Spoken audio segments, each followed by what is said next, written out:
fa eo amin'izay fiarahantsika miasa amin'ny anivelany izay ihany dia andao tanteraka ny Madagasikara amin'ny faran'ny herinandro ity ny ambasadoro amerikana Robert Yamate fa mialohan'ny haingany dia niona tamin'ny mpanao gazety malagasy izy nanambarany ny fahitany toedrara eto Madagasikara. Christian Kotoarsosy tojo fanomezana.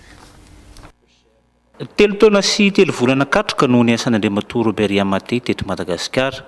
Nambarany fa nafapo azy ny fotoana niasany teto. Nomariany manokana ny fiverenan'ny fanendrena ambasador vaovao any États-Unis teto Madagasikara ny taona 2024 rehefa tsy nisy zany nandritra ny tety Zamita.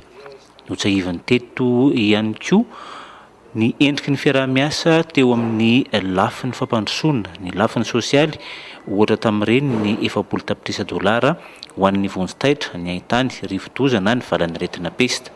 Mbola nisy ankoatr'izay 20 tapitrisa dolara ho an'ny tontolo iainana.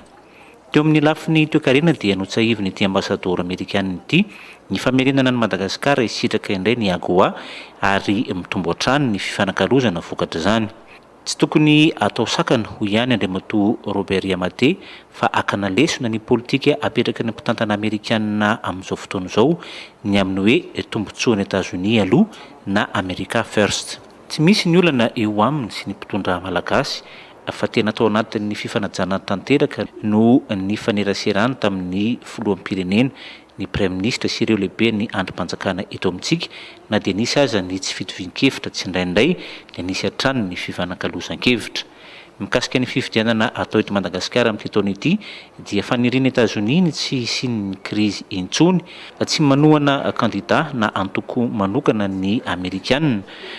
Ary farany mbola tsy fantatra izay ambasador vaovao andimbany Andriamatoa Yamate saingy efa mandeha ny fombafomba rehetra saingy lava amin'izay fanendrena ambasador vaovao izay.